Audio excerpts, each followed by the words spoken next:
기상청은 11월 1일 2017년 10월 기상 특성을 발표했습니다. 안녕하세요. 날씨온 이하경입니다. 어느덧 11월이 시작됐습니다. 2017년 달력도 2장밖에 남지 않았는데요.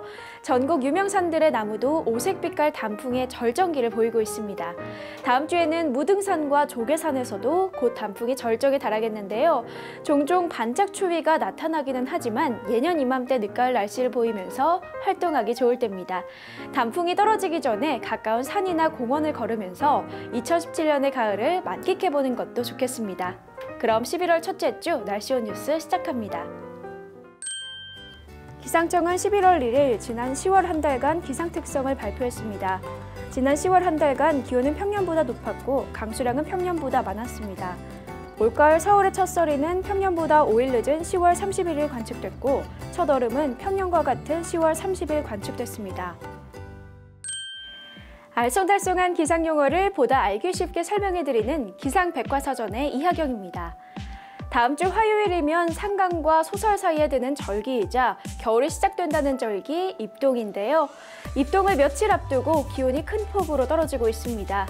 요즘 이른 아침에 산행을 하면요. 지난 2014년 초 대한민국 전역을 뜨겁게 달궜던 영화 겨울왕국이 생각나곤 하는데요. 바로 산의 나무마다 하얗게 핀 꽃처럼 보이는 환상적인 광경 때문입니다.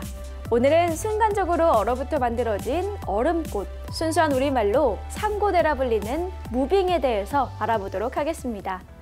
사전에서 상고대를 찾아보면요. 대기 중에 수증기가 승화하거나 0도 이하로 과냉각된 안개구름 등의 미세한 물방울이 수목이나 지물에 우세한 바람이 부는 측면에 부착 동결해서 순간적으로 생기는 얼음이라고 정의되어 있습니다. 그만큼 상고대는 기온이 낮고 바람이 약하게 불면서 습도가 높은 날 잘 만들어지는데요. 구체적으로는 영하 6도 이하의 기온과 초속 3m의 바람, 여기에 90% 이상의 충분한 상대 습도가 갖춰지면 됩니다. 상고대와 서리가 다른 점은 많은 양이 지면보다 높은 나무에서 발생한다는 점이고요.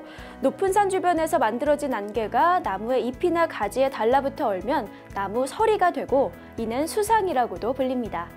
하지만 산에 있는 나무에 하얀 꽃이 핀다고 해서 모두 다 상고대라고 할 수는 없는데요.